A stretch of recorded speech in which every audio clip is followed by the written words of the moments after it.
Hora informativa. Concertação Social dos Açores quer Governo Regional a manter endividamento zero. Proposta de prevenção e combate à violência obstétrica nos Açores aprovada no Parlamento. Inteligência emocional no pré-escolar é um instrumento para combater o bullying.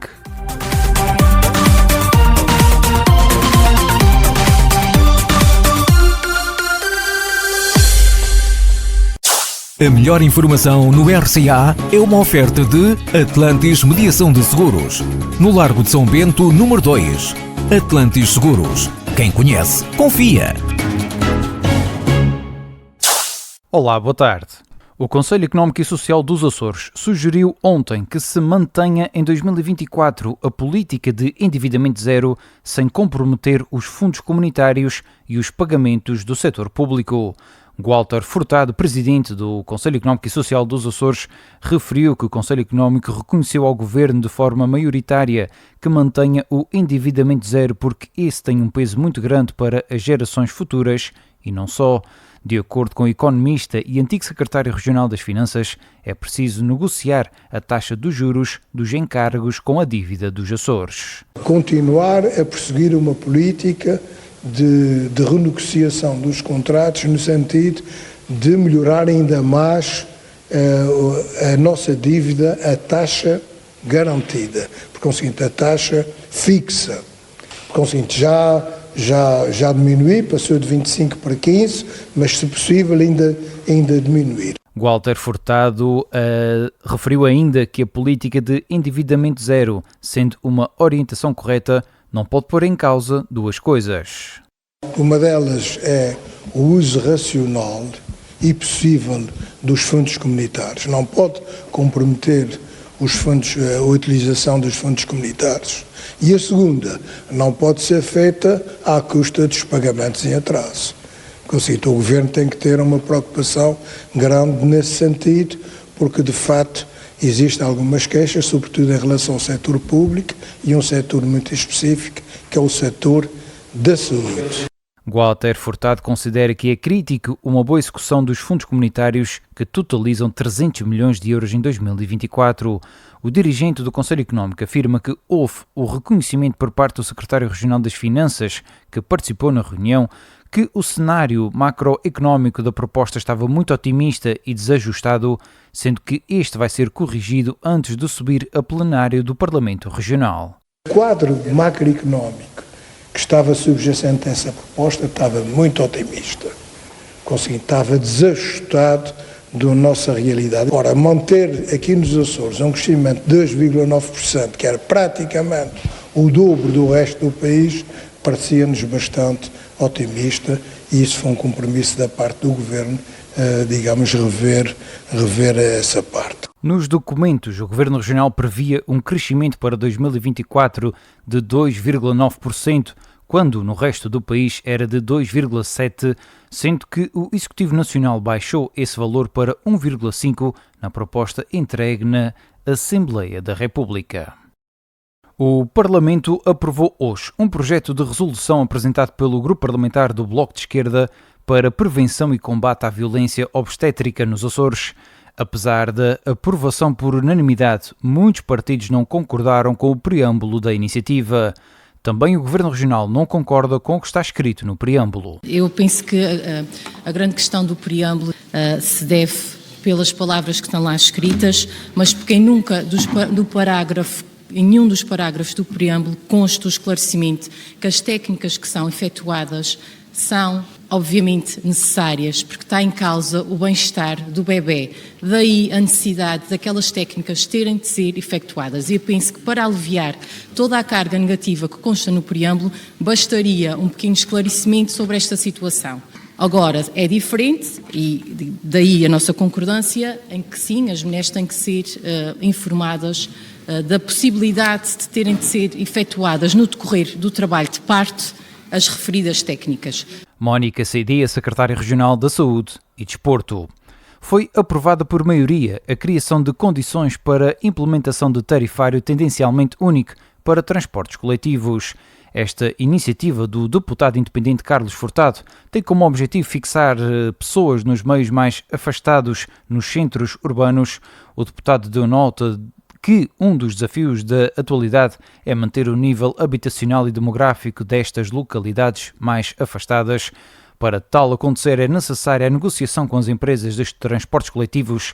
É preciso contratar e implementar o modelo de transporte coletivo terrestre que se afigure mais eficaz dos pontos de vista de eficácia e eficiência em termos de mobilidade. Ora, no âmbito do debate, Vasco Cordeiro sugeriu uma reforma nos transportes terrestres açorianos. O líder parlamentar do PS referiu que o Governo Regional está a perder uma grande oportunidade de fazer uma verdadeira reforma nos transportes terrestres utilizando as verbas do Plano de Recuperação e Resiliência. Em reação, João Bruto da Costa, líder parlamentar do PSD, referiu que o PS, enquanto governo, não teve arrojo para criar soluções para os problemas das pessoas e está a ser agora o governo da coligação a resolver o que ficou por fazer e fazendo-o com uma boa gestão dos recursos públicos. Esta proposta contou apenas com a abstenção do Chega. Foi ainda aprovada por unanimidade uma proposta legislativa que cria apoios aos cidadãos diagnosticados com a doença de Machado-Joseph. O diploma conjunto da Iniciativa Liberal e dos partidos da coligação PSD, CDS e PPM define a tipologia de apoio à mobilidade, higiene e controlo, à adaptação e promoção de acessibilidades, ao acesso preferencial a cuidados de saúde especializados e diferenciados, estipulando assim novos mecanismos de apoio a doentes com Machado-Joseph e respectivos acompanhantes. Porém, a maior novidade que este novo quadro legal vem trazer aos cidadãos com esta doença reside na implementação da figura de cuidador ao domicílio, potenciando-se condições de bem-estar a estes doentes e seus familiares de uma forma gradual e estruturalmente sustentável. Que ao fim de tantos anos de autonomia, pela primeira vez se trouxe a essa casa um diploma que vem criar condições para que os doentes de Machado-Joseph e principalmente as suas famílias possam ter um apoio no sentido de ver os seus doentes tratados, acompanhados no seu domicílio e poderem, desta forma, saírem de casa descansados para ir desenvolver a sua atividade profissional fora de casa. Nestes últimos anos que aqui passamos, nestes 3 anos que aqui passamos, ouvimos dezenas de pessoas sobre dezenas de assuntos. Provavelmente assuntos que trariam a qualquer uma destas bancadas muitos mais votos do que trará a solução de essas poucas famílias que hoje são acompanhadas ou a partir da publicação deste diploma passam a ser... Nuno Barata, deputado da Iniciativa Liberal, na apresentação deste projeto de decreto legislativo. Segundo a legislação agora aprovada, os doentes de Machado-Joseph que apresentem manifesta situação de incapacidade têm direito a apoios específicos para a prestação de cuidados variados e assistência pessoal, sendo esses apoios divididos em subvenção ao acompanhante e ao cuidador ao domicílio, não podendo estes ser cumulativos. Maus tratos e violência, quer seja física ou psicológica, exercidos por uma pessoa ou grupo sobre um ou mais indivíduos, ganham a forma de bullying. Nos últimos tempos, as provocações, ameaças, intimidações têm assumido novos contornos com o cyberbullying e o Dia Mundial do Combate ao Bullying, celebrado hoje, serve como um alerta internacional para este problema. Carolina Sousa, da Rádio Atlântida. Segundo a psicóloga Pilar Melo, as vítimas da prática deste crime tendem a ser crianças e os jovens mais introvertidas, retraídas socialmente e por isso têm mais dificuldade em pedir ajuda devido ao medo da exposição e da retaliação. Em entrevista à Atlântida, a profissional refere ainda que o bullying tem efeitos psicoemocionais bastante graves que afetam o seu percurso de desenvolvimento e que se vão repercutir em todas as áreas, desde logo no seu autoconceito, autoestima, socialização com amigos e familiares e percurso académico. Desde logo o isolamento, a tristeza, a baixa autoestima, um autoconceito de si negativo e desvalorizado, uma sensação de que o mundo é ameaçador, é perigoso, não é confiável, porque de facto esta manutenção da relação com o agressor vai constituindo uma representação mental que as outras pessoas também podem ser agressivas e ameaçadoras para si, e depois tem que repercussões mais graves, porque podem inclusivamente agravar outros sintomas, como a ansiedade, sintomas e quadros psicopatológicos, como a ansiedade, a depressão, as fobias, comportamentos também de autolesivos. De acordo com Pilar Melo, qualquer intervenção tem de ser pensada tanto na vítima como no agressor e feita a vários níveis, uma vez que ambos necessitam de suporte.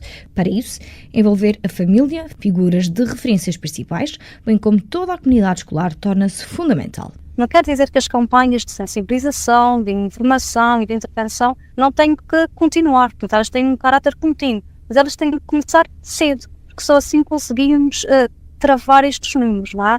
Depois, só se faz com a promoção da inteligência emocional, e isto faz-se através de programas consistentes, bem feitos, só que estes programas têm de facto de ser integrados nos currículos escolares, e eles têm que ver com, essencialmente, a formação de competências psicossocioemocionais, porque isto é que vai permitir à vítima a gestão a medida destas estratégias.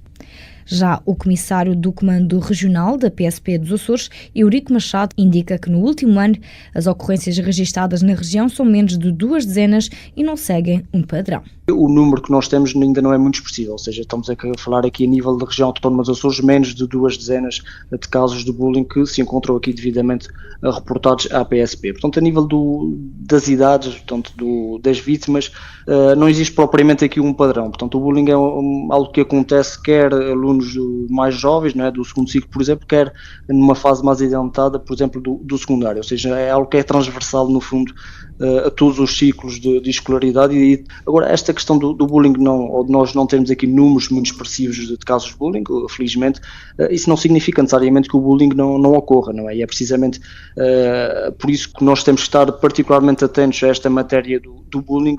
A PSP lançou a Operação Bullying, é para fracos, direcionada para alunos, pais encarregados de educação, professores auxiliares, e apela a qualquer pessoa que tenha conhecimento desta prática, ainda que não seja interveniente na situação, que denuncie, quer presencialmente ou numa esquadra mais próxima. Carolina Sousa, da Rádio Atlântida. Isenção, rigor, pluralidade. RCA. Há mais de 70 anos a formar e informar. As principais notícias dos Açores todos os dias na Voz da Terceira. A melhor informação tem o apoio. Quer um seguro adequado e acessível para o seu carro, casa e seguro de saúde? Consulte-nos. Atlantis Seguros. No Largo de São Bento, número 2, telefone 295 705970. Atlantis Seguros. Quem conhece, confia.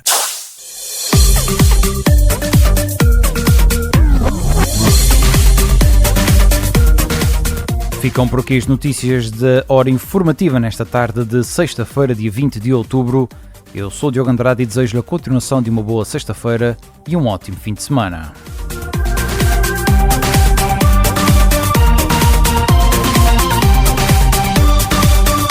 Hora informativa.